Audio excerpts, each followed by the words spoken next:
Ia harus terus-menerus belajar, terus-menerus belajar, terus-menerus belajar.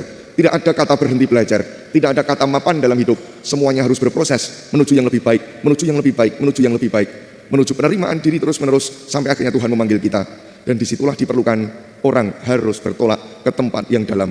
Monsinyur Yohanes Pujo Sumarto jelas sekali mengajak kita semua untuk berani bertolak ke tempat yang dalam, untuk berani menebarkan jala di tempat di mana kita merasa bahwa di sana tidak ada ikan, tetapi justru disitulah kita diajari untuk hidup lebih kuat dan hidup lebih tegar, untuk tidak hanya berhenti pada zona nyaman hidup, tetapi berani mengambil risiko-risiko kehidupan, supaya hidup kita juga semakin berkembang dalam segala hal, berkembang di dalam iman, berkembang di dalam hikmat pengetahuan, berkembang di dalam kepribadian, dan juga berkembang di dalam wawasan. Semuanya itu pasti akan kita pergunakan dan akan banyak manfaatnya bagi hidup kita bersama, baik di dunia ini maupun ketika nanti kita dipanggil Tuhan, kita mempertanggungjawabkan segala sesuatu itu dengan baik, yakni dengan mencoba terus-menerus mengambil risiko kehidupan, membuat hidup kita menjadi semakin baik dan lebih baik.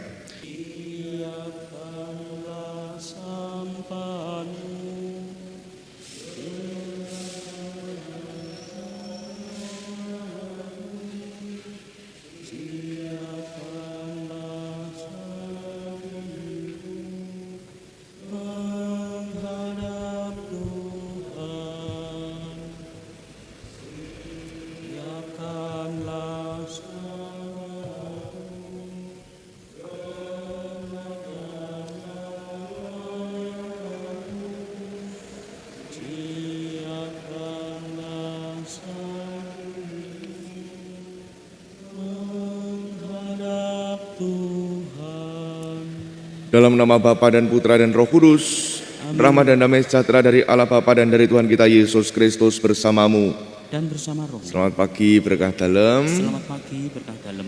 Kita siapkan hati dan budi kita untuk merayakan perayaan Ekaristi pada pagi hari ini. Ibu bapak dan saudari-saudaraku yang terkasih, selamat pagi berkah dalam. Selamat pagi berkah dalam. Kalau kita membaca bacaan dari Injil Lukas ini, lalu kita atau mungkin beberapa di antara kita teringat akan Monsinyur Yohanes Pujo Sumarto almarhum. Beliau mengambil salah satu ayat dari bacaan Injil yang baru saja kita baca untuk menjadi tema dari tahbisan episkopalnya. Tema itu adalah bertolaklah ke tempat yang dalam, duk in altum. Pada saat itu yang beliau ceritakan kepada kami, saat itu saya baru mau ditahbiskan. Lalu beliau bercerita pada kami, kenapa beliau memilih untuk menggunakan tema itu. Tentu ada pemikiran dan juga refleksi yang mendalam di dalamnya, tetapi salah satunya adalah berkaitan dengan kebiasaan beliau atau yang telah menjadi tradisi mendarah daging dalam hidup beliau, yakni ketika beliau berusaha untuk mendaratkan hidup rohani yang beliau yakini dan beliau hayati. Kalau sekarang kita mengenal ada banyak kapel adorasi di mana-mana, inilah salah satu yang mendasari beliau. Kedekatan pribadi dengan Yesus membuat seseorang berani mengambil resiko di dalam hidup. Beliau ingin mengajak setiap orang yang merenungkan firman, bertolaklah ke tempat yang dalam. Beliau ingin mengajak setiap orang supaya dengan bertolak ke tempat yang dalam, orang lalu berani meninggalkan zona nyaman di dalam hidupnya. Seringkali orang menjadi tidak berkembang dalam hidup karena menjadi orang-orang yang mapan, orang-orang yang tidak mau meninggalkan zona aman dan nyaman dalam hidup. Kita semua sebagai manusia kecenderungannya kalau sudah mendapatkan sesuatu yang nyaman, membuat kita aman atau nyaman dalam hidup, kita enggan untuk meninggalkannya. Begitu juga dalam proses kehidupan. Bacaan pertama itu lalu menegaskan kepada kita semua bagaimana rasa nyaman dan aman itu lalu kita peroleh. Digambarkan dengan orang yang menganggap dirinya adalah orang yang berhikmat dan orang yang pintar. Orang berhikmat dan orang yang pintar seakan-akan tahu segala sesuatu. Nah, dengan tahu segala sesuatu, seringkali kalau kita ketemu orang yang merasa dirinya berhikmat atau merasa dirinya pintar, Itu lalu orang kemudian ketok banget gaya hidupnya itu kemaki. Tetapi dia lupa bahwa ada ancaman-ancaman tertentu yang sebenarnya mengancam dirinya, yakni ancaman untuk merasa takut dirinya ditinggalkan, merasa takut kalau dirinya lalu tidak dianggap, merasa takut kalau dirinya ini kemudian dijauhi, merasa takut kalau kemudian dirinya apa yang ada dalam dirinya hilang dari hidupnya. Perasaan-perasaan takut itu sangat mengancam orang-orang semacam ini. Sehingga inilah gambaran orang-orang yang merasa nyaman. Bacaan Injil mau menegaskan pada kita semua, ketika kita menjadi orang-orang yang hidup di zaman apapun dan di saat manapun, janganlah menjadi orang-orang yang nyaman dalam hidup ataupun aman dalam hidup, orang-orang yang mapan. Karena sekali lagi kalau orang itu mapan, maka hidupnya akan mandek. Apa yang mesti disadari supaya orang tidak menjadi mapan? Berani untuk terus-menerus mengambil risiko dalam hidup. Artinya orang harus terus-menerus belajar. Seperti halnya dalam bacaan yang pertama, ada nasihat supaya kita menjadi orang-orang yang terus mau belajar terus-menerus, belajar terus-menerus. Ketika kemudian di sini tertulis Allah menangkap orang berhikmat dalam kecerdikannya sendiri, tetapi Tuhan tahu rancangan-rancangan orang berhikmat, sungguh semuanya sia-sia belaka. Artinya bahwa bagaimanapun manusia tetap memiliki keterbatasan dalam hidupnya.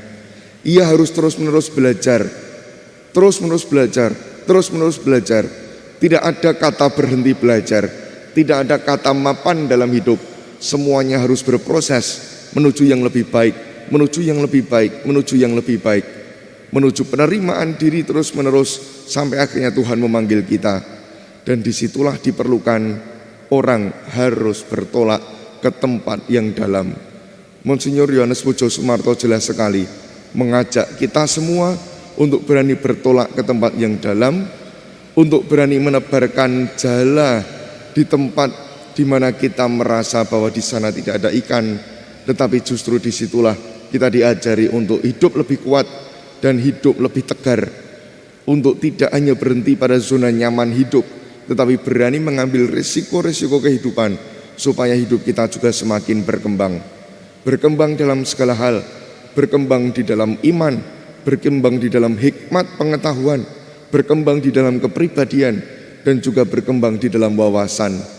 Semuanya itu pasti akan kita pergunakan dan akan banyak manfaatnya bagi hidup kita bersama, baik di dunia ini maupun ketika nanti kita dipanggil Tuhan.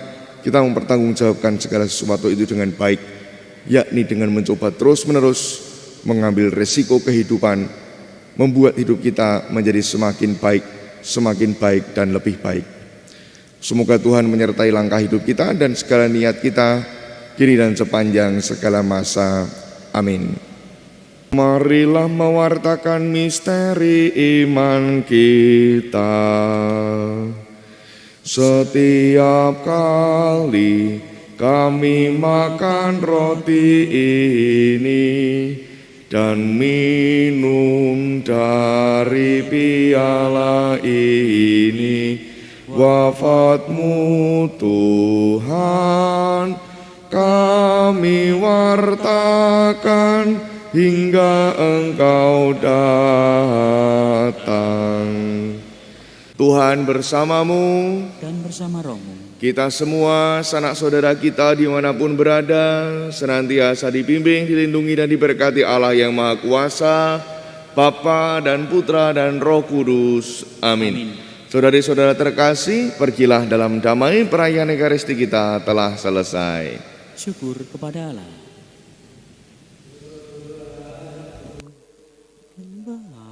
Gembalaku, aku dihantar olehnya di padang rumput menghijau.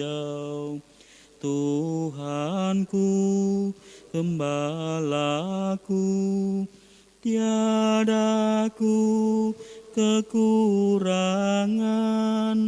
tiada aku kekurangan.